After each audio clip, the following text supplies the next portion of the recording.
Target 2019 machine Telangana ఇదే BJP లక్ష్యం. Amit Shah tour ఉద్దేశం కూడా అదే. 2 ఏళ్ల ముందు నుంచే తెలంగాణపై ఫోకస్ పెట్టింది కమలం. దక్షిణాదిలో ఆధిపత్యాన్ని తెలంగాణ నుంచే మొదలు పెట్టాలన్న ప్లాన్లో ఉన్నారు అమిత్ షా. ఈసారి తెలంగాణలో అధికారం తమదే అంటున్న బీజేపీ వ్యూహం ఏంటి?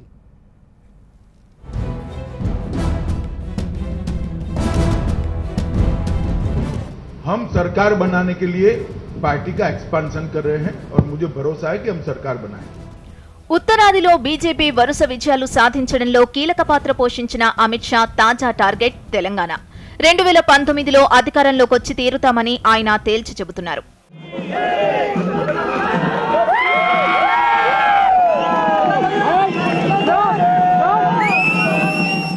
తెలంగాణ నుంచే దక్షిణాదిలో విస్తరిస్తామన్న ధీమాతో ఉన్నారు షా.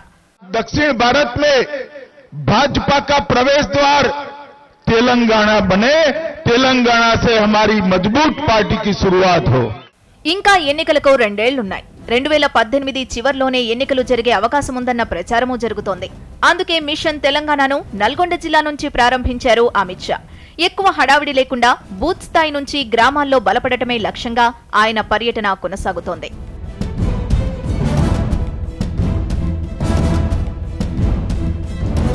ఎక్కడా టీఆర్ఎస్ ను డైరెక్ట్ గా టార్గెట్ చేయని షా కేంద్ర పథకాలు మాత్రం గ్రామాల్లోకి వెళ్లడం లేదని విమర్శలు చేశారు. తెలంగాణకు 1,00,000 కోట్లకు పైగానే ఇచ్చామంటూ అభివృద్ధి క్రెడిట్ బీజేపీకి వచ్చేలా వ్యాఖ్యలు చేశారు. మతపరమైన రిజర్వేషన్లకు వ్యతిరేకమని కుండబద్దలు కొట్టారు.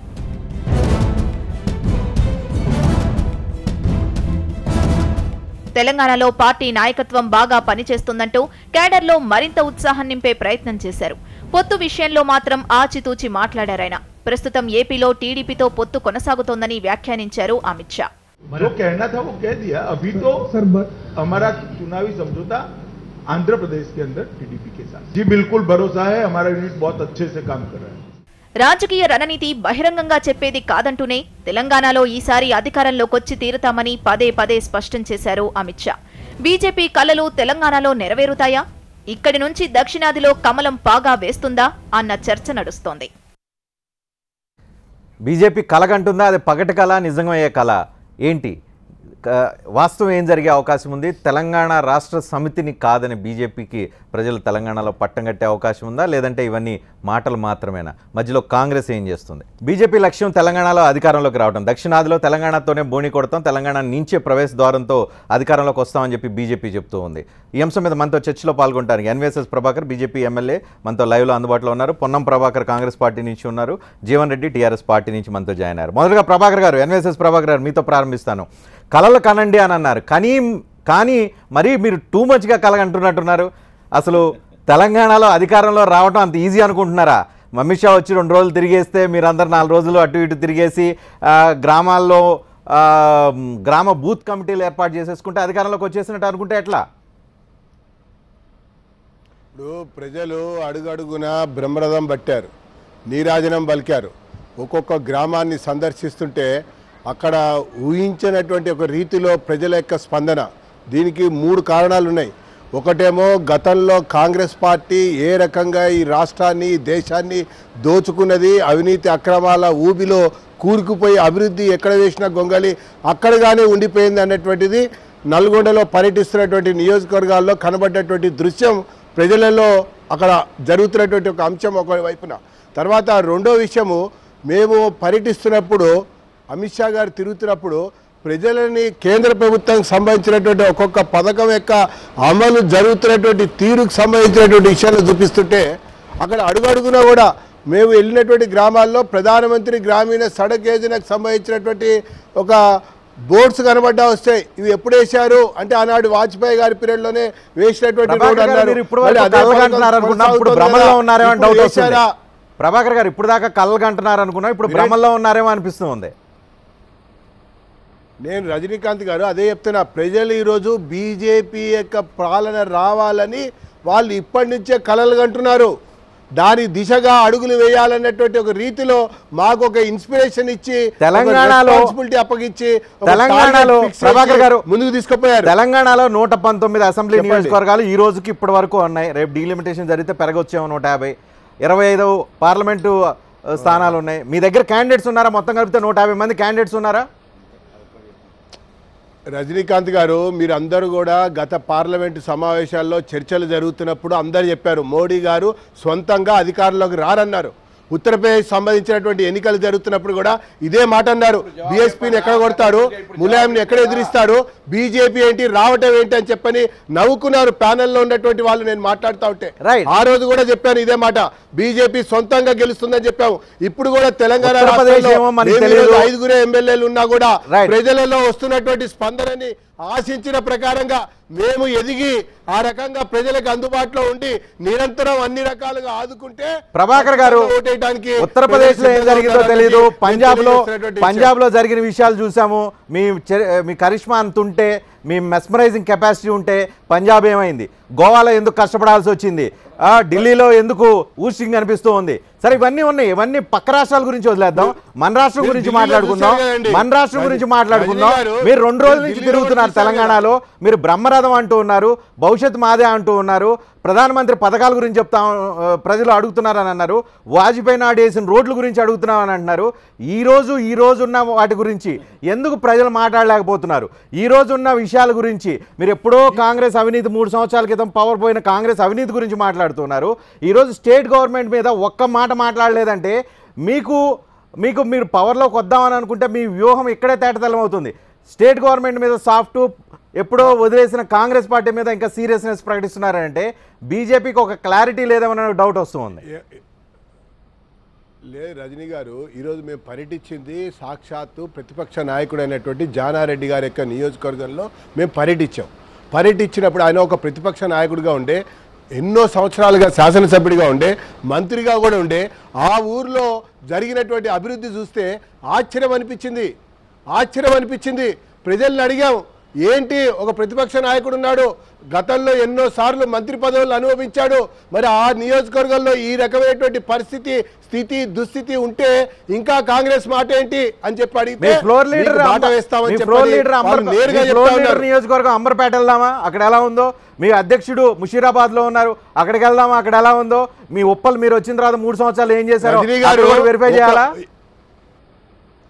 నేను అదే చెప్తున్నా రజనీ గారు, ఒక శాసనసభ్యుడిగా గెలవటం వేరు, రాష్ట్ర ప్రభుత్వంలో మంత్రిగా ఉండటం వేరు, ఎన్నో సంవత్సరాలు మంత్రి పదవి అనుభవించడం కూడా వేరు, కేంద్ర అధికారంలో ఉండటం కూడా వేరు. ఇన్ని రకాలుగా అధికారంలో రావడానికి మీ నియోజకవర్గంలో అభివృద్ధి జరగలేదన్నప్పుడు ప్రభాకర్ గారు స్ట్రైట్ అవే కుండ బద్దలు కొట్టండి. మీకు అక్కడ బ్రహ్మరథం పట్టారు. మీరు తెలంగాణలో అధికారం రావాలంటే కాంగ్రెస్ ని సీరియస్ గా కొట్టాలి, కాంగ్రెస్ ని కొడితే మీరు అధికారంలోకి వస్తారు. అదేనా మీ వ్యూహం? ఇప్పుడు కాంగ్రెస్ సంబంధించినటువంటి శాసనసభ్యుడి ఏరియాలో పరిస్థితి కనబడ్డది. తర్వాత రాష్ట్రానికి చూసినట్టయితే కేంద్రం అందిస్తున్నటువంటి సహకారం ఏ మేరకు ప్రజలకి తీసుకెళ్లటంలో విషయంలో టీఆర్ఎస్ ని కూడా మేము మాట్లాడేటువంటి సమయంలో మాట్లాడుతూనే ఉన్నాం, చెప్పేటువంటి విషయాల్లో చెప్తున్నాం. రేపు హైదరాబాద్ పార్లమెంట్ విషయానికి వెళ్తున్నాం, అక్కడ అసదుద్దీన్ గెలుస్తూ ఉన్నా కూడా ఎందుకు ఇంకా ప్యాజ్ బేచనే వాళ్ళ కా బేటా ప్యాజీ బేచ రहा है, पंचर करने वाले का बेटा पंचर ही करना है। एमआईएम लगातार क्या कर रहे हैं చెప్పని రేపు హైదరాబాద్ లో కూడా మేము ప్రశ్నించబోతున్నామని చెప్తే ప్రధానమంత్రి కాలేరు. పొన్నం ప్రభాకర్ గారు వాళ్ళు క్లియర్ కట్గా ఒక ఎజెండా కనిపిస్తుంది, వాళ్ళ అధికారంలోకి రావాలని. మీరు నమ్ముతున్నారా బీజేపీ అధికారంలోకి తెలంగాణలో రాగలుగుతుందని, లేకపోతే పగటికలు అనుకుంటున్నారా? పగటికలు కూడా కాదు, అది ఊరికేదో అట్లా అమిత్ షా వచ్చినప్పుడు ఒక కళ కనాలి కాబట్టి కళ కనడం. అమిత్ షా పర్యటన సందర్భంగా అమిత్ షాని అడుగుతాను, ఇలా ఒక తెలంగాణ పౌరుడిగా, కాంగ్రెస్ పార్టీ నాయకుడి కంటే కూడా తెలంగాణ పౌరుడిగా మీకేం నైతికత ఉన్నది తెలంగాణకు రావడానికి? ఈరోజు తెలంగాణ విభజన హామీలు ఏం అమలు పరచలే, పక్కన ఆంధ్రప్రదేశ్కి ప్యాకేజ్ ఇచ్చినారు, హైకోర్టు విభజన జరగలే, ఉద్యోగుల విభజన జరగలే. ఈరోజు ఇన్ని సమస్యలు జరుగుతూ ఉంటుంటే మీరు తెలంగాణకు ఏ ముఖం పెట్టుకొని వస్తారు? చెప్పండి. వచ్చిన తర్వాత కనీసం తెలంగాణ రాష్ట్రంలో ప్రధానం ఎవరైనా ఎన్ని సబ్జెక్టు ఉన్నా రైతాంగానికి సంబంధించి తెలంగాణ ప్రభుత్వానికి సంబంధించి ఖమ్మం మార్కెట్ల రైతుల మీద మార్కెట్ యార్డ్ దాడి సంఘటన తర్వాత వేడి లేస్తే మొత్తం యావత్ పార్టీలు మీడియా స్పందిస్తే ఇలా అమిత్ షా కనబడతలేదు. అది తర్వాత ఈరోజు మీతో మొదలుపెట్టారు. జానారెడ్డి నియోజకవర్గం, ఆయన సుదీర్ఘకాలం నుంచి ఎమ్మెల్యేగా ఉన్నాడు, మంత్రిగా పనిచేశాడు, ఉపనాయకుడు, శాసనసభ పక్ష నాయకుడిగా ఉన్నారు, అక్కడ నుంచి మొదలుపెట్టామని అంటూ ఉన్నారు వాళ్ళు. అంటే దానితో స్పష్టంగా కనబడుతుంది బీజేపీ టీఆర్ఎస్ లోపాయకారికంగా ఒప్పందం ఉంది. చాలా రోజులుగా ఊహాగానం ఉంది వీళ్ళు కూడా కేంద్ర ప్రభుత్వంలో కలుస్తారని. ఇప్పటికే చిట్టపట్టాలు వేసుకొని ముఖ్యమంత్రితో దత్తాత్రేయ గారు, కిషన్ రెడ్డి గారు, ప్రభాకర్ గారు తిరిగారు కావచ్చు.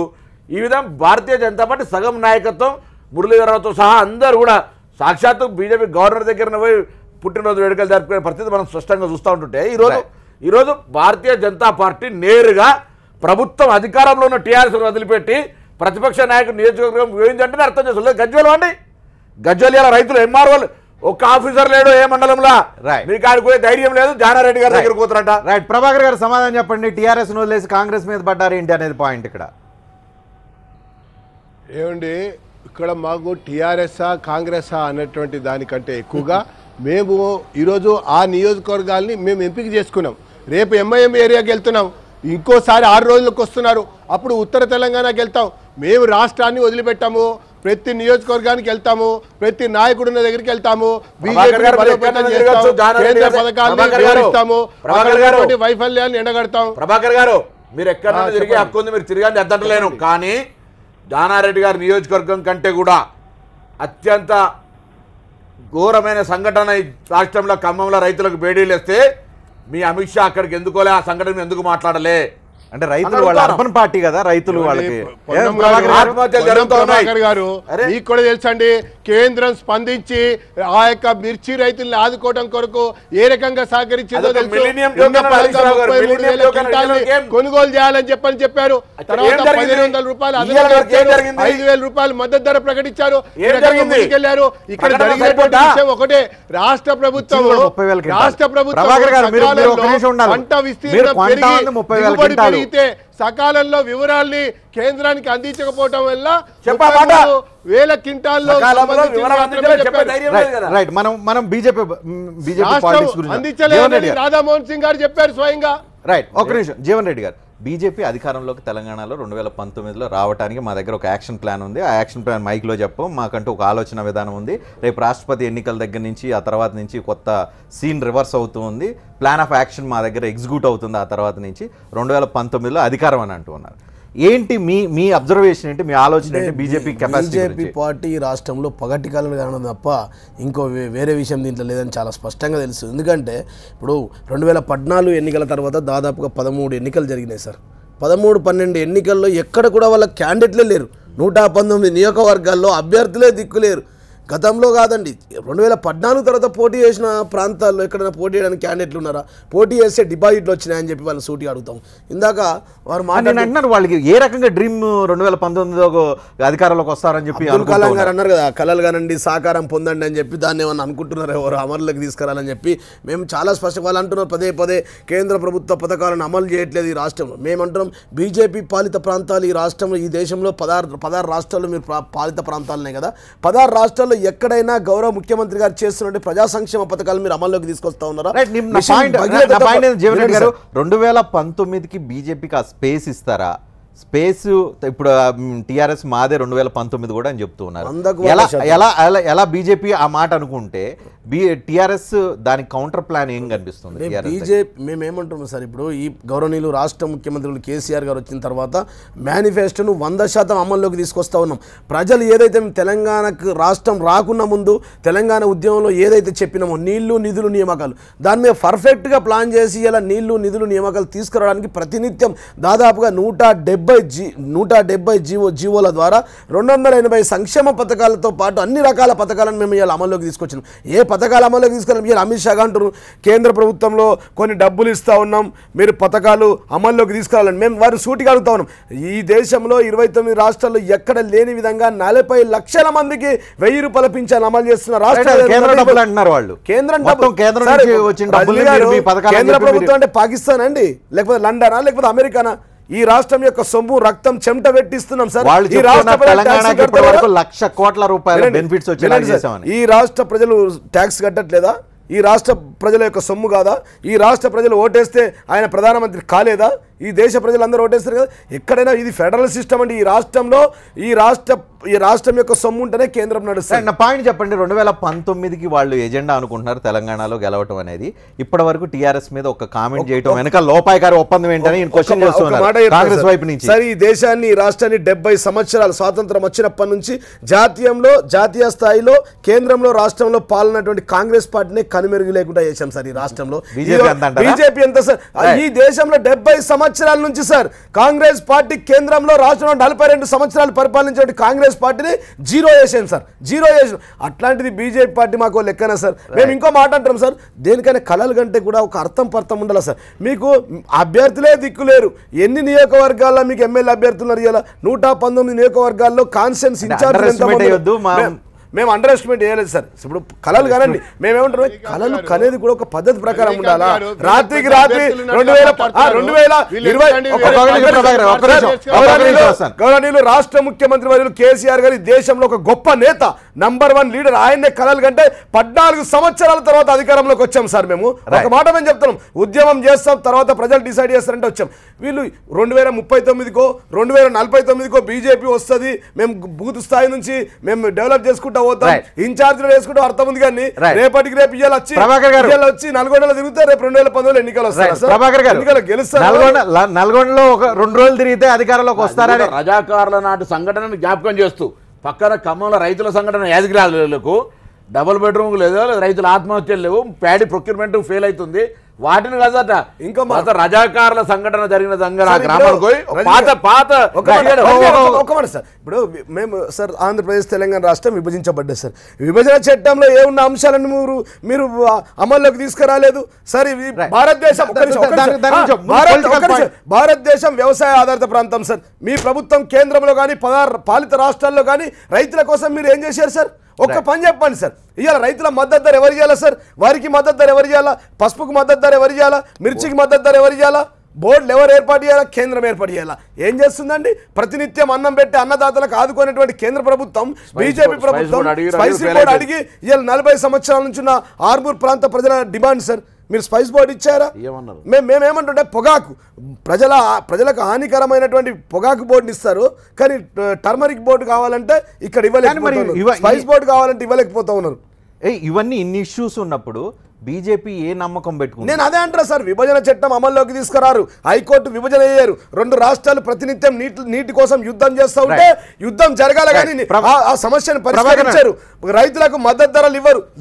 ఏ నైతిక వస్తా ఉన్నారండి రాష్ట్రంలో? వాళ్ళ ఎజెండా పార్టీ నిర్మాణం కాదు, పరాయి పార్టీలో 3 పథకాలు చేశారు సార్. ఒకటి జన్ధన్ యోజన, మీ డబ్బులతో మీరు అకౌంట్ తెరుచుకోండి. రెండోది మీ మోడీ గారిని గెలిపించినందుకు మీకు చీపిరి కట్టలు ఇస్తాం, మీ ఊర్లు మీరు ఊడ్చుకోండి. ఈ పథకాలు తప్ప మీరు చేసిన ఒక్కటి చెప్పండి సార్. 180 పథకాలు చెప్తాం. ఒక్క పథకం చెప్పండి, ఒక్క పథకం చెప్పండి సార్. ఇన్సూరెన్స్ చేస్తున్న మా డబ్బులతో మాకు ఇన్సూరెన్స్ అంటారు. ప్రభాకర్ గారు, వాళ్ళ నెత్తి కాదు కత్తి కాదు సార్, వాళ్ళ నెత్తి కాదు కత్తి కాదు. మన సోదరుడు చాలా బాగా మాట్లాడుతున్నాడు సార్. కేసీఆర్ గారు లేబర్ మినిస్టర్గా కేంద్రంలో ఉండే, కరీంనగర్ నుంచి కేంద్రానికి మంత్రిగా ఉన్నారు, తర్వాత మహబూబ్నగర్ నుంచి కూడా గెలిచారు. పుర్రె గుర్తు ఎందుకు దించలేకపోయిందండి? బీడీ కట్టల మీద పుర్రె గుర్తు బీడీ కట్టల మీద ఇచ్చి లేబర్ మినిస్టర్గా ఉండి ఎందుకు దించలేకపోయిందండి? గొప్పలు మాట్లాడుతా ఉన్నాడు ఇక్కడ కూర్చొని జీవన్ రెడ్డి గారు. ఒక విషయం ఆలోచించాలి. స్వయంగా మీ ప్రధానమంత్రి గారే చెప్పారు, నంబర్ 1 ముఖ్యమంత్రి దేశంలో కేసీఆర్ గారు. ఆయన చూసి మిషన్ భగీరథ ఫాలో కండి, మిషన్ కాకతీయ ఫాలో కండి.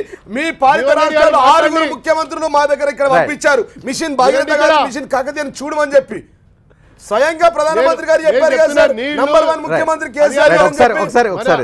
రజనీకాంత్ గారు 3 సంవత్సరాలు తెలంగాణ వచ్చి, రజనీకాంత్ గారు తెలంగాణ వచ్చి 3 సంవత్సరాలైంది. నీళ్లు నిధులు నియామకాలు అని చెప్పంటారు కదా, నేను రేపు రాజీనామా చేయడానికి సిద్ధంగా ఉన్నా. ఒక్క చుక్క అదనంగా ఈ తెలంగాణ రాష్ట్రంలో, ఒక్క చుక్క తెలంగాణలో అదనంగా ఈ తెలంగాణలో ఉన్నటువంటి టిఆర్ఎస్ ప్రభుత్వం తీసుకొచ్చిందా? తెలంగాణ ఏర్పడ్డ 1 కోటి తర్వాత ఎకరాలకు నీళ్లు ఇస్తామని చెప్తా ఉన్నాం గౌరవ ముఖ్యమంత్రి కేసీఆర్ గారు. ఇవాళ మేజర్ ఇరిగేషన్లు సార్ 7.5 లక్షలు సార్ ఒక్క మాట సార్ 16,800 చెరువులు బాగు చేసి రాజీనామా చేస్తారు. రెడీయా? సవాలా? రాజీనామా రెడీ అంటే రెడీయా? వినండి ప్రభాకర్ గారు రాజీనామాకు రెడీయా? ఒక్క నిమిషం మాట కాదు, అమిత్ షా పర్యటన ఒక బ్రేక్ తీసుకుందా ఆయన లైన్ లో చిన్న ఇష్యూ ఉంది. 16,800 చెరువులు బాగు చేసి 7.5 లక్షల ఎకరాలకు అదనంగా నీళ్లు ఇస్తా ఉన్నారు సార్ మా మిషన్ ఇరిగేషన్ మంత్రి గారు హరీష్ రావు గారు. ముఖ్యమంత్రి గారు మిషన్ కాకతీయ ద్వారా చెరువులు బాగు చేసి 7.5 లక్షల ఆయకట్టు పెంచాం సార్. 2019లో బీజేపీ అధికారం తెలంగాణకు రావడం ఏ రకంగా సాధ్యం? హిందూ ముస్లిం పోలరైజేషన్ చేసే ప్రయత్నం జరుగుతుందా? రేపు అమిత్ షా హైదరాబాద్లో పర్యటించబోతున్నారు. ముస్లిం రిజర్వేషన్లకు ఇప్పటికే తాము గట్టిగా వ్యతిరేకిస్తున్నామని ఈరోజు మరొకసారి అమిత్ షా తేల్చి చెప్పిన పరిస్థితి కనిపిస్తోంది. ఎన్వీఎస్ ప్రభాకర్ గారు, మీరు హిందూ ముస్లిం పోలరైజేషన్ దిశగా ఆ ఓట్లను పోలరైజ్ చేసి తద్వారా లబ్ధి పొందుదామనే ప్రధాన వ్యూహంలో భాగంగానే మీరు రేపు హైదరాబాద్ పర్యటన కానీ ముస్లిం రిజర్వేషన్లు వ్యతిరేకించడం కానీ 2019లో మీ లక్ష్య సాధన కానీ వీటన్నిటి మీద డిపెండ్ అయి ఉందా? రజనీ గారు, ఇందాక నేను ఒక ఇంపార్టెంట్ ఇష్యూ మాట్లాడుతుంటే మీరు దాన్ని కట్ చేశారు. నేను ఒకటి ఏంటంటే, నీళ్లు నిధులు నియామకాల ఆధారంగా తెలంగాణ ఉద్యమం జరిగిన తర్వాత నీళ్లకు సంబంధించినటువంటి విషయంలో బ్రిజేష్ ట్రిబ్యునల్ ముందల ఈ రాష్ట్రానికి తెలంగాణ రాష్ట్రానికి అదనంగా ఒక్క టీఎంసీ నీళ్లను కూడా ట్రిబ్యునల్ ముందల వాదించి కానీ సుప్రీంకోర్టులో ఆర్గ్యుమెంట్ చేసి కానీ అదనంగా తీసుకొచ్చినటువంటి దాఖలాలు ఈ ప్రభుత్వానికి లేవు. ఫస్ట్ పాయింట్, లిటరల్ గా వాళ్ళు they have failed in that. నేను మళ్ళీ ఇంకొకసారి చెప్తున్నా, ఒక్క టీఎంసీ అదనంగా తీసుకొచ్చామని ఏ ప్రాజెక్ట్ కిందైనా చూపిస్తే నేను రాజీనామా చేయడానికి సిద్ధంగా ఉన్నా. వాళ్ళు దాంట్లోనే ఫెయిల్ అయిపోయారు. First point. సెకండ్ పాయింట్కి వస్తే నిధులకు సంబంధించిన విషయం, నియామకాలకు సంబంధించినటువంటి విషయంలో, ఎందుకంటే ఈ రాష్ట్రంలో ఉన్నటువంటి నిరుద్యోగ యువత విశ్వవిద్యాలయంలో కూడా ఈ ప్రభుత్వానికి వ్యతిరేకంగా గళం విప్పుతోంది, దళం కదులుతోంది. ఎందుకు ముఖ్యమంత్రి మొన్న ఉస్మానియాలో కనీసం ఉపన్యాసం ఇచ్చేటువంటి పరిస్థితి లేదని చెప్పని మొత్తం ఇంటెలిజెన్స్ వర్గాలు చెప్పారు. నేను చెప్పొచ్చేది అదే, ఉపన్యాసానికి లేస్తే పెద్ద ఎత్తున నిరసన వస్తుందని చెప్పని మాట్లాడకుండా 5 నిమిషాల్లో ముగించుకుని వెళ్ళిపోయాడంటే ప్రభాకర్ గారు మీరు మాట్లాడుతున్నారు. ప్రభాకర్ గారు అన్న ప్రభాకర్ అన్న వచ్చేటువంటి విషయం నేను ఈ రోజు మీరు చెప్పిన దాంట్లో ఎంఐఎం రజాకారుల యొక్క వారసులు, ఎంఐఎం రజాకారుల యొక్క వారసులు ఈ రోజు రజాకారులు ఈ తెలంగాణ రాష్ట్రాన్ని ఆనాటి నుంచి ఇప్పుడు కూడా ఇంకా కూడా ఈ టిఆర్ఎస్ యొక్క అండదండలతో ఏ రకంగా స్వైర విహారం చేస్తా ఉన్నారో ప్రజలందరూ కూడా గమనిస్తా ఉన్నారు. ఒకవైపున రాజ్యాంగం మతం ఆధారంగా రిజర్వేషన్లు వద్దని చెప్పిన తర్వాత, సుప్రీంకోర్టు ఫుల్ బెంచ్ చెప్పినటువంటి తర్వాత కొత్తగా రాగం పుచ్చుకుంటే మేము ఈరోజు రాజ్యాంగానికి లోబడి పనిచేస్తున్నటువంటి పార్టీగా దాన్ని లేవనెత్తాం. బీసీలకి పూర్తి స్థాయిలో మోసం చేస్తా ఉంటే గళం విప్పామే కానీ అవకాశవాద రాజకీయాలు మేము మాట్లాడలేదు. ఏం చెప్తారు?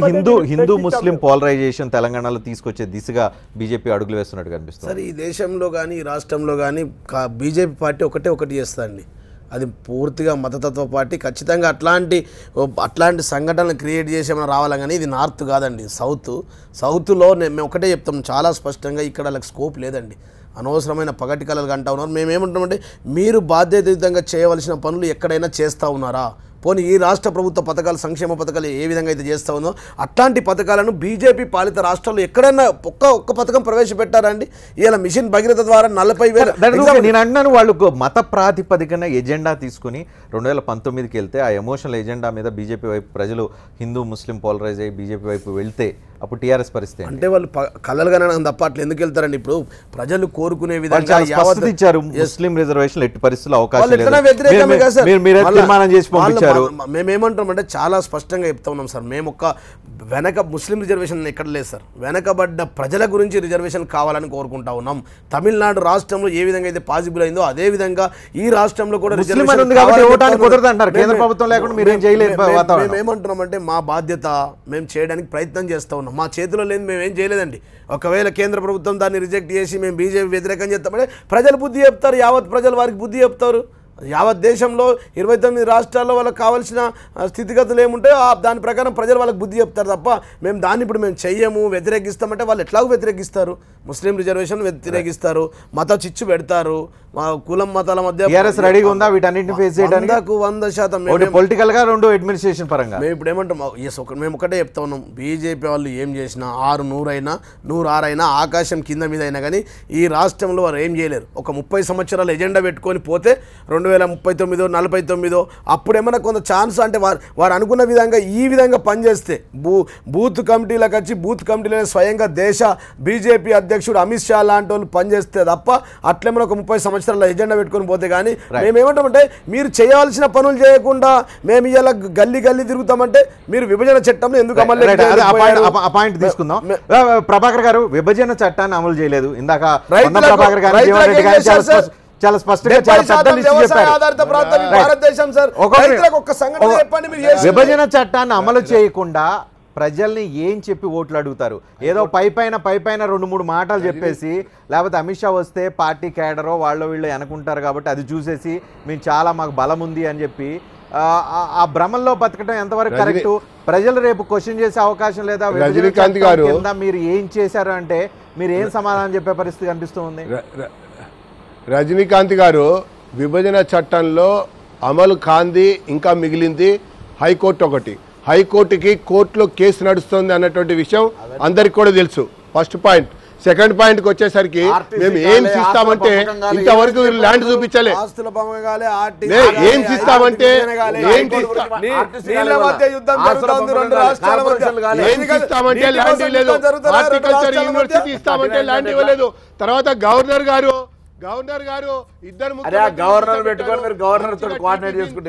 ఇద్దరు టీటీవీలు మాట్లాడుకున్నారు, తిన్నారు, వెళ్ళారు. తర్వాత మంత్రులు కూర్చున్నారు, మంచిగా మాట్లాడుకున్నారు, టిఫిన్లు తిన్నారు, వెళ్ళారు. అసలు విభజన చట్టంలో ఉన్నటువంటి పాయింట్స్ అమలు చేయమని అసలు ఈ ప్రభుత్వమే కోరటం లేదే, అమలు చేయాల్సిన ఈ ప్రభుత్వమే మాట్లాడలేదే. ఎప్పుడు కూడా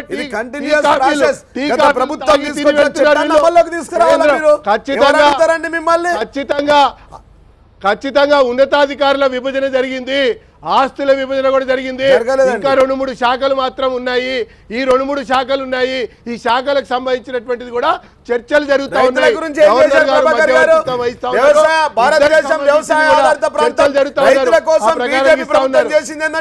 ఈ రాష్ట్ర ప్రభుత్వం 17,000 కోట్ల రుణమాఫీతో పాటు 9 గంటల కరెంటుతో పాటు మేజర్ ఇరిగేషన్లతో పాటు మిషన్ కాకతీయలో 16,000 చెరువులు బాగు చేయించాము ఈ రాష్ట్ర ప్రజల రైతాంగం కోసం. ఉచిత ఎరువుల ప్రభుత్వం కేంద్రంలో ఉండి రైతులకు మద్దతు ధర విషయంలో ఎక్కడైనా కనికరించారా? రైతులకు మద్దతు ధర ఇవ్వాలని సోయి ఉందా? వారికి మద్దతు ధర ఇవ్వాలని ఒక నిమిషం జీవన్ రెడ్డి గారు, ప్రభాకర్ గారు, ఒక నిమిషం. ప్రభాకర్ గారు, కాంగ్రెస్ పార్టీ నుంచి నాయకత్వం మొత్తం బీజేపీలోకి షిఫ్ట్ అవ్వబోతుంది. షిఫ్ట్ అవడం ద్వారా బీజేపీ బలం పెరగబోతుంది. కాబట్టి ఆల్టర్నేటివ్ ఒకవేళ తెలంగాణలో ఏమైనా ఆలోచిస్తే కాంగ్రెస్ ఇక్కడ క్లోజ్ అయ్యి అక్కడ బీజేపీ నిలబడుతుంది. రేపు భవిష్యత్తులో టీఆర్ఎస్కి ఏమైనా ఉంటే గంట బీజేపీ ఉంటుంది, కానీ కాంగ్రెస్ లేదని ఒక బలమైన వాదన, ఆర్గ్యుమెంటు, రోమరు నడుస్తుంది తెలంగాణలో. 2014 ఎన్నికలల్లో దేశం మొత్తం మీద 30 సంవత్సరాల తర్వాత చరిత్ర తిరిగి రాసి మోడీ ఎన్నికైండు. నా Telangana, Andhra Pradesh, or Karnataka, or Tamil Nadu, or Kerala పరిస్థితి మీరు చూసారు. ఈ 3 సంవత్సరాలు కూడా వాళ్ళకి ఏం లాభం జరగలే. ఎక్కడ కూడా ఉనికిని మెరుగుపరుచుకునే ప్రయత్నం చేయలే. ఒకటి రెండో నెంబర్ అడుగుతున్నా, మీరు గతంలో 30 ఎన్నికలకు ముందు అక్కడ సర్దార్ వల్లభాయ్ పటేల్ విగ్రహం కడతారని చెప్పేసి పెద్ద ఇనుమును వసూలు చేసిరు. అక్కడో ఇక్కడో ఇనుప ముక్క వేయండి, సలాకి వేయండి, కొడలు వేయండి, కత్తిలు వేయండి. ఇవాళ కూడా గట్లనే చెప్తా ఉన్నాం. మా పార్టీలో పనికిరానోళ్ళు, స్క్రాప్, మూలన పడి అవసరం లేకుండా ఉన్నటువంటి వాళ్ళు బీజేపీలో జాయిన్ అవుతారు, ఉపయోగించుకోరు. మీకు సొంత బలం లేక ఆ పార్టీలోని తీసుకోవాలి. మీ ఎజెండా ఏంది? పార్టీ నిర్మాణం ఆ పార్టీలో ఉన్నోని ఈ పార్టీలో తీసుకోవడం మీ ఎజెండానా? పార్టీ ఎజెండా ఏంది?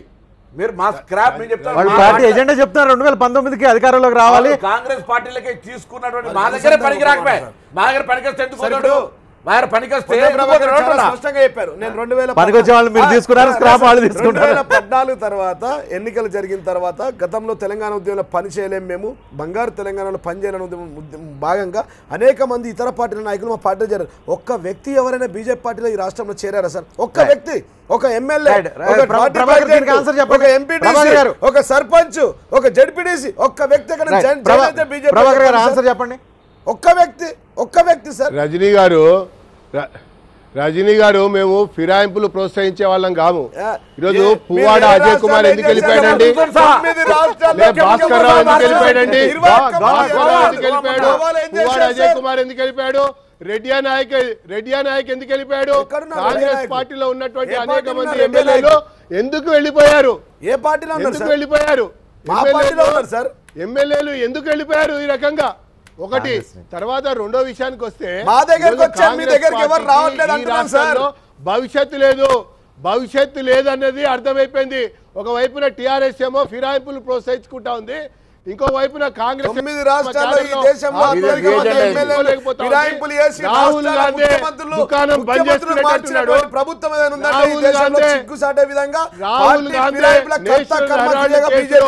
దుకాణం బంద్ చేసుకునేటువంటి పరిస్థితిలో ఉన్నాడు. రాహుల్ గాంధీ నేషనల్ హెరాల్డ్ కేసులో దుకాణం బంద్ చేసుకునే పరిస్థితిలో ఉన్నాడు. చదువుకుని ఇప్పుడే వెళ్ళిపోతున్నటువంటి విషయం మనకు. ఇక పోతే టిఆర్ఎస్ ఈరోజు వైఎస్ఆర్సీసీలో ఇచ్చి కాంగ్రెస్ లోకి వెళ్ళి చేరిన వాళ్ళు, బిఎస్పీలోకి వెళ్ళి చేరిన వాళ్ళు, వీళ్ళు మాత్రమే ఈరోజు రాజకీయం నడుస్తా ఉన్నారు.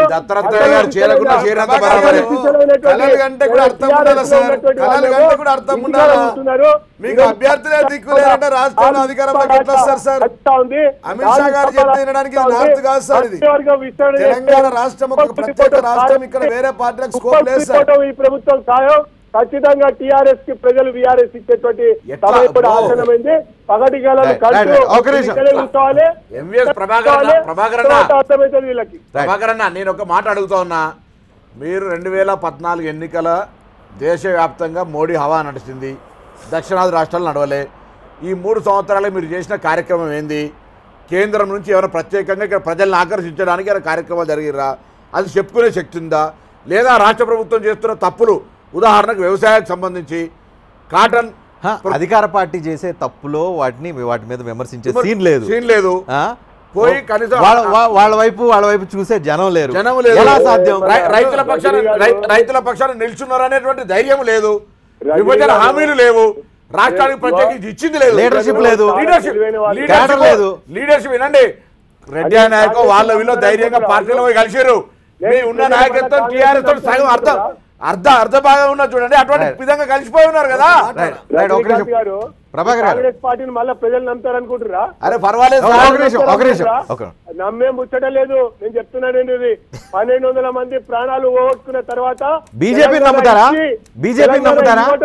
తెలంగాణ ఇచ్చినా కూడా బీజేపీ ఒక్క నియోజకవర్గంలో మా దగ్గర రజనీకాంత్ సార్, ఒక నియోజకవర్గంలో 1,76,600 మంది ఓటర్లుంటే రాష్ట్ర ముఖ్యమంత్రి గారు స్వయంగా వారికి లబ్ధి చేకూరే విధంగా 1,36,000 మందికి లబ్ధిదార పథకాలు ఉన్నాయి సార్. కేవలం 50,000 మందికి పింఛన్లు ఒక నియోజకవర్గం.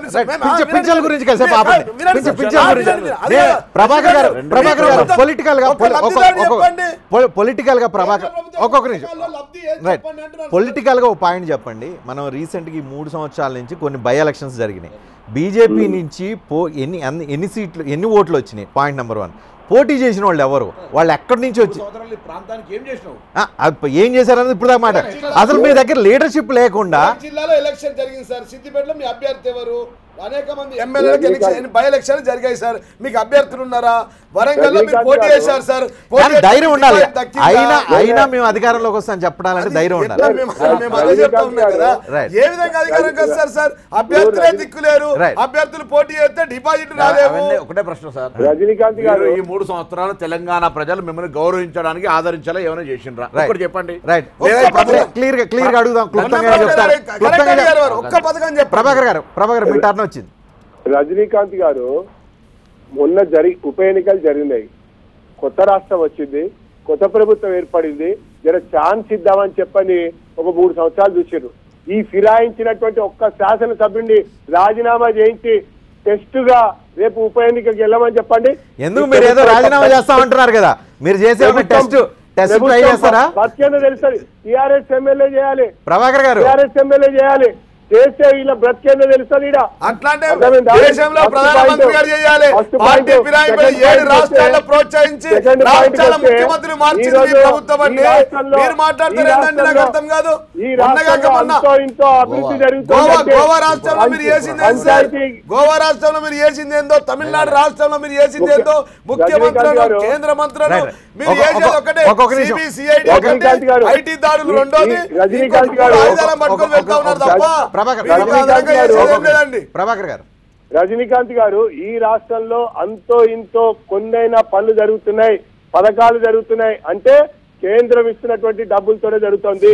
సొమ్ము మాది, సోకు కేసీఆర్ గారిది అని చెప్పని ప్రజలకు ఇప్పుడిప్పుడే అర్థమవుతుంది. ఆ మాట రూపాయి అమిత్ షా కిలో ఎందుకంటే- బియ్యంలో రూపాయి కిలో బియ్యంలో ఆ మాట వెనకాల అమిత్ షా ఎందుకంటలేడు అంటున్నా. 26 రూపాయలు దాగి ఉన్నటువంటి మాట ఈ రాష్ట్ర ప్రభుత్వం ట్యాక్స్ కట్టట్లేదా అండి? అర్థమవుతా ఉంది. ఈ రాష్ట్ర ప్రభుత్వం ట్యాక్స్ కడతా ఉంది. కట్టిన ట్యాక్స్ వాపస్ తీసుకుంటూ ఉన్నాం. పెన్షన్స్ లో జరుగుతున్నటువంటి వ్యవహారం కూడా ప్రజలకు అర్థమైంది. స్కాలర్షిప్లలో తర్వాత ఎస్సీ ఎస్టీ విద్యార్థులకు సంబంధించినటువంటి అన్ని రకాలుగా ఇస్తున్నటువంటి అంటే ఉపకార బీజేపీ వేతనాల్లో కూడా ప్రభుత్వం వచ్చిన తర్వాత కేంద్రం తెలుస్తుందా? ఎంతో గతంలో ఈరోజు కాంగ్రెస్ అర్థమవుతా ప్రభుత్వం ఉంది. అధికారంలో ఉన్నప్పుడు కేంద్ర ప్రభుత్వ నిధులు రాలేవా? కేంద్ర ప్రభుత్వ నిధులు అనేది దేశంలో ఫెడరల్ సిస్టమ్ ఉంది. రాష్ట్రాలు కేంద్రాల మధ్య సంబంధాలు ఉన్నాయి. రాష్ట్ర ప్రజలు ట్యాక్స్ కడతారు, రాష్ట్ర ప్రజలు ఓటేస్తారు. కాబట్టి రాష్ట్ర ప్రజలకు ఇవ్వాలి. మీద ఏమైనా పాకిస్తాన్ ప్రభుత్వం ఉంది? పాకిస్తాన్ ప్రభుత్వం నుంచి వస్తున్న డబ్బులు అంటే ఒక రజనీకాంత్ ప్రత్యేకత గారు, ఉంటుంది దానికి. Yes. నిన్నగాక మొన్ననే నా నియోజకవర్గానికి 950 కోట్ల రూపాయల్ని ఉప్పల్ రింగ్ రోడ్ నుంచి నారాపల్లి వరకు ఏక మొత్తంలో ఏకకాలంలో 950 crores ఒక ప్రాజెక్ట్ కి ఇదే ప్లాన్ లో నితిన్ గడ్కరీ గారు రిలీజ్ చేశారంటే Right, right. ఈ తెలంగాణ అభివృద్ధి పట్ల Right. ఎంత చిత్తశుద్ధి మాకుంది అన్నది ప్రజలు అర్థం చేసుకుంటున్నారు. 900 కాబట్టి కోట్లు ఎట్లా అంటారు? 3 బడ్జెట్లలో దాదాపుగా 4 లక్షల కోట్ల రూపాయలు పెట్టిన ఈ ప్రభుత్వాన్ని ఏమంటారండి? 4 లక్షల కోట్ల రూపాయలు ఖర్చు పెట్టబోతున్నాం. 4 లక్షల కోట్ల రూపాయలండి. 950 3 సార్లు చెప్పారు TV9 లో. ఇప్పటికి 4 లక్షల కోట్ల రూపాయలను మేజర్ ఇరిగేషన్ కు 60,000 కోట్లు, అదే మిషన్ భగీరథకు 40,000 కోట్లు, మిషన్ కాకతీయకు 25,000 కోట్లు, రోడ్లకు 10,000 కోట్లు ఇప్పటికే ఖర్చు పెట్టాం సార్. మీరు ఒక్క నా నియోజకవర్గంలో 400 కోట్ల రూపాయలు ఖర్చు సార్. ప్రభాకర్ అన్న ఒక్కటే అడుగుతాను సూటిగా, చెప్పండి. అమిత్ షా గారి పర్యటన స్పష్టంగా చెప్పండి.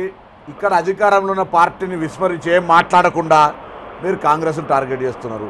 దాని తర్వాత ఇక్కడ ప్రధానంగా ఎదుర్కొంటున్న రైతు సమస్యల మీద మీరు ఏం మాట్లాడుకుంటా ఎక్కడో రజాకారుల సంఘటన 60 సంవత్సరాల కింద జరిగిన దానికి దగ్గరకు పోతా ఉన్నారు.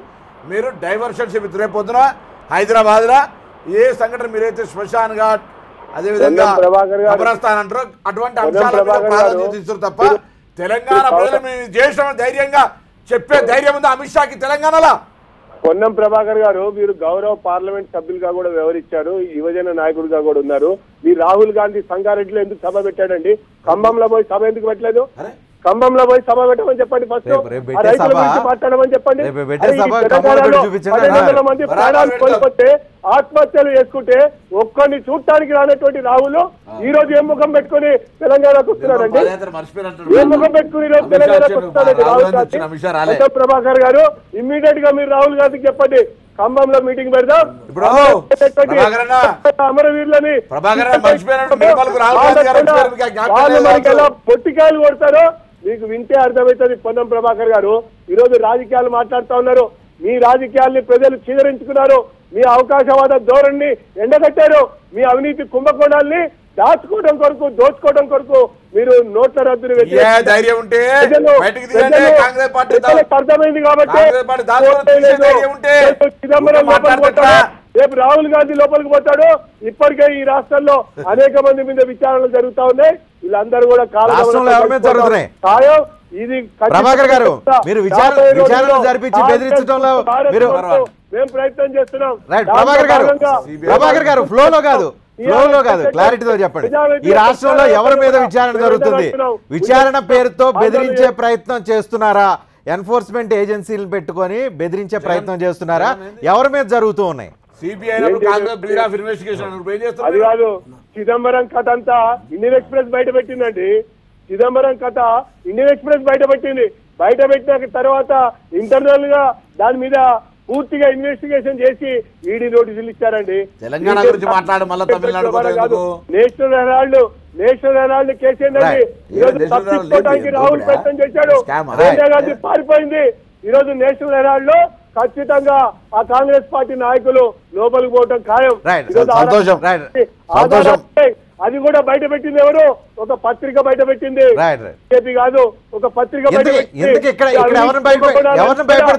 అవినీతి కుంభకోణాన్ని కూడా కాంగ్రెస్ వాళ్ళని బయట పెట్టింది. మీలాంటి ఇన్వెస్టిగేషన్. ప్రభాకర్, నేను అడుగుతున్న ప్రశ్నకు జవాబు చెప్పగలిగేటువంటిది ఉంటే చెప్పండి, డైవర్స్ రాదు. అమిత్ షా గారు ఇక్కడికి వచ్చి ఇవాళ మేము అడుగుతా ఉన్నాం, తెలంగాణ పౌరుడిగా తెలంగాణ హామీలను ఏం అమలు చేసినారు, తెలంగాణ రాష్ట్ర రైతాంగానికి మీరు ఇచ్చింది ఏంది, మిర్చి వినొక్క నిమిషం వినన్నా. తెలంగాణ రైతాంగం మిర్చి కొరకు లేదా ప్యాడీ కొరకు మీరు ఏం చేయలేదని మేమంటా ఉన్నాం, అధికార పార్టీ కూడా అంటా ఉంది. మీరు దానికి జవాబు చెప్పగలిగే ధైర్యం ఉందా లేదా? ఊరికే ఎక్కువ 60 సంవత్సరాల కింద రజాకార్ దగ్గరకు పోయి మేము బాగా గొప్ప చేసినట్టే కాదు కదా. అట్లా కాదు, మన ముఖ్యమంత్రి గారిని చెప్పమని చెప్పండి. ఈ తెలంగాణ అభివృద్ధికి కేంద్రం సహకరించడం లేదు, సౌతి తల్లి ప్రేమ చూపిస్తుంది అని ముఖ్యమంత్రి గారిని చెప్పమని చెప్పండి. చెప్పండి కదా, రేపు అమిత్ షా గారు సవాల్ తీసి సమాధానం చెప్తాడు. కేంద్ర ప్రభుత్వం యొక్క బాధ్యత అండి. గౌరవనీయులు రాష్ట్ర ముఖ్యమంత్రి కేసీఆర్ గారు చేసే పనులకు ప్రధాని గారు చెప్పారు, మీరు గోయట్ చాలా బ్రహ్మాండమైన పథకాలు చేస్తా ఉన్నారు. 29 రాష్ట్రాల్లో ఏ ముఖ్యమంత్రి చేయని పనులు ఒక్క నిమిషం అడగండి. ప్రభాకర్ గారు, ఎన్వీఎస్ ప్రభాకర్ గారు, చెప్పండి. ప్రధానమంత్రి స్వయంగా ఆయన వచ్చి ఆయన ఓపెన్ గా పబ్లిక్ మీటింగ్ లో ఆయన కేసీఆర్ అద్భుతంగా పనిచేస్తున్నాడు అని చెప్పారు.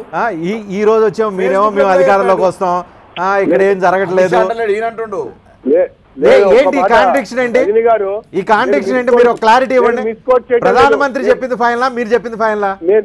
నేను మిస్కోట్ చేయటం లేదు. ప్రధానమంత్రి చాలా స్పష్టంగా చెప్పాడు, గుజరాత్ లో మేము చేసి చూపించాం, ఇంటింటికి నీళ్లు ఇవ్వటం, దాన్ని ఫాలో ఈ తెలంగాణ ప్రభుత్వం అవుతుంది, నేను అందుకుని ప్రశంసిస్తున్నా అని చెప్పాడు. సెకండ్ పాయింట్, ముఖ్యమంత్రి గారు రజనీ గారు చెప్పారు సార్, స్వయంగా ప్రధానమంత్రి మోడీ గారు చెప్పారు సార్, ఇతర రాష్ట్రాల ముఖ్యమంత్రులు ఆదర్శంగా తీసుకోవాలని చెప్పి 6 బీజేపీ పాలిత రాష్ట్ర ముఖ్యమంత్రులు తమ ప్రతినిధులను తెలంగాణ రాష్ట్రానికి పంపించి ఇక్కడ జరుగుతున్న పనితీరును పరిశీలించి వెళ్లారు సార్. తెలియకపోతే ఎట్లా అండి? 6 రాష్ట్రాల ముఖ్యమంత్రులు ప్రతినిధులు వచ్చారు సార్. రజనీ గారు మధ్యప్రదేశ్ లో, రాజస్థాన్ లో, గుజరాత్ లో చెక్ డ్యామ్స్ ద్వారా, చెరువుల పునర్నిర్మాణం ద్వారా చిన్న చిన్న కమతాలకు నీళ్లు ఇచ్చారు. అది కాదు ద్వారా ఈ ప్రభుత్వం ఫాలో అవుతా ఉంది అన్నటువంటి విషయాన్నే ఉమాభారతి గారు చెప్పారని చెప్పి మీకు మనం చెప్తున్నాం. ప్రభాకర్ గారు ఫైనల్ కంక్లూడ్ చేద్దాం. ఫైనల్ వర్డ్ చెప్పండి. కేంద్ర ప్రభుత్వము పూర్తి స్థాయిలో తెలంగాణ అభివృద్ధి కట్టుబడి ఉండి లక్షల కోట్ల రూపాయలు విడుదల చేస్తున్నటువంటి మాట ప్రభాకర్ గారు వినిపిస్తున్నా? ప్రభాకర్ గారు ఒక్క నిమిషం ఫైనల్ వాడు చెప్పండి. 2019 లేదని 2019లో మీరు ఇక్కడ ఏమైనా పొత్తు వ్యవహారాలు ఏమైనా ఉన్నాయా టీఆర్ఎస్తో కానీ ఏమన్నా? ఎందుకంటే మీరు సాఫ్ట్గా వెళ్తున్నారు, మీ నాయకత్వం సాఫ్ట్గా వెళ్తోంది, మోడీ కితాబిస్తున్నారు, అమిత్ షా మాట్లాడట్లేదు. సో 2019కి టీఆర్ఎస్తో కలిసి ఫ్రెండ్లీ కంటెస్ట్ కానీ ఇలాంటివి ఏమైనా చేసే అవకాశాలు ఏమైనా ఉన్నాయా? మేము మా పార్టీని బలోపేతం చేసుకుంటున్నాం, మోడీ గారు చేసిన కార్యక్రమాలు వివరిస్తున్నాం, ఈ రాష్ట్ర ప్రభుత్వం అనుసరిస్తున్న ప్రజా వ్యతిరేక విధానాలు ఇవన్నీ నడుస్తున్నాం. ఆ ప్రకారంగా మేము ముందుకెళ్తాం. ఒక మాట, రజనీకాంత్ గారు ఏమడిగారు, మీరు పార్టీని బలోపేతం చేసుకుంటున్నారు, మీరు షేర్ అంటే అందులో షేర్ను ఎక్కువ గుంజుకోవాలి, సీట్లు ఎక్కువ తీసుకోవాలని అడుగుతారు కావచ్చు.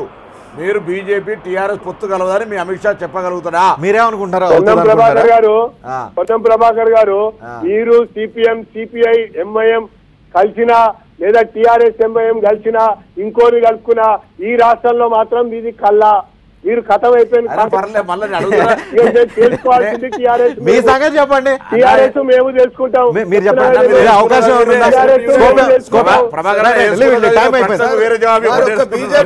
తెలంగాణ రాష్ట్రంలో అసెంబ్లీ జరుగుతున్న సమయంలో కావచ్చు, ఇతర సంఘటన సమయంలో కావచ్చు, యావత్ పార్టీలన్నీ ఏకమైపోయి మా మీద యుద్ధం చేస్తా ఉన్నాయి సార్. యావత్ పార్టీలన్నీ మీరు కూడా ఒకళ్ళిద్దరు మీలాంటి వాళ్ళు బీజేపీని తిడుతున్నారు, కానీ ఓవరాల్గా బీజేపీ మీద అంత సీరియస్ యాక్షన్ సార్, మీరు ఇప్పుడు ఉండట్లేరు. మేము తిట్టాల్సిన అవసరం సార్, ప్రజలు మా వెంబడి ఉన్నారు సార్, మేము మా పథకాలు చెప్తా అమిత్ షా 2 రోజులు నల్గొండలో కూర్చొని 2 రోజులు నల్గొండలో కూర్చొని రాజకీయం చేస్తుంటే అధికారంలోకి వస్తామని చెబుతుంటే మీలాంటి పార్టీ సైలెంట్ ఉంటే ఎట్లా? వచ్చినప్పుడు కేంద్రంలో మీరు కూడా వచ్చి ఇన్ని రోజులు అవుతా ఉంది ఈ ప్రభుత్వం వచ్చి, ప్రజల కోసం డైరెక్ట్ గా నేరుగా చేసిన పథకాలు చెప్పండి. Right. తెలంగాణ రాష్ట్రం విభజన తర్వాత తెలంగాణ రాష్ట్ర ప్రజలకు చేసిన మీరు పథకాలు కలుస్తాయా లేదా? చెప్పండి. 2019 అవకాశం ఏమైనా ఉందా లేదా? ఇప్పుడు మాకు అట్లాంటి అవసరమే లేదు ఈ రాష్ట్రంలో. తెలంగాణ రాష్ట్రం అధికారంలోకి వచ్చే పార్టీకి కదా వాళ్ళది. 10 సీట్లు ఇద్దరు అప్పటికప్పుడు దాటేస్తారు గెలుస్తూ చూడండి. ఉంటే, ప్రభాకర్ గారు సార్, దాటేశారు, 110 ఈయన దాటేస్తారు. Right. సార్, 73 ప్రభాకర్ గారు, సర్వేలలో ప్రభాకర్ గారు. ఇప్పటి వరకు 73 సర్వేలు వచ్చాయి సార్. Right. 73 సర్వేల్లో టీఆర్ఎస్ పార్టీ ఏకపక్షంగా అంటే గెలుస్తారని compulsion ఏమన్నా వాళ్ళు create చేస్తారేమో. ఉంటుందండి. వారికి అవసరం కేంద్రంలో ఏమైనా సపోర్ట్ Right. కావాలంటే మాకు సెల్యూట్ పెట్టి ఉండాలి. టైం అయిపోయింది. ఇంకో సందర్భంలో రేపు అమిత్ షా టూర్ కూడా ఉంది హైదరాబాద్ లో. మరింత కీలకమైన రాజకీయం జరిగే అవకాశం ఉంది. హైదరాబాద్ లో 24 అసెంబ్లీ నియోజకవర్గాలు ఉన్నాయి, 3 పార్లమెంట్ నియోజకవర్గాలు ఉన్నాయి. కీలకమైన డెవలప్మెంట్గా బీజేపీ భావిస్తుంది అదే హైదరాబాద్లో అమిత్ షా టూర్ నేపథ్యాన్ని. అయితే 2019లో అధికారంలోకి వస్తామని బీజేపీ చెప్పడం వెనుక వ్యూహం ఏంటి, దానికి ప్లాన్ ఏంటి, దాని మీద టీఆర్ఎస్ ఎట్లాంటి కౌంటర్ ప్లాన్ వేస్తుంది అనేది రాబోయే రాజకీయాల్లో స్పష్టంగా తెలిసే అవకాశం ఉంది. Thank you very much. చర్చలో అందరూ పాల్గొన్నందుకు. చూస్తూనే ఉండండి టీవీ9.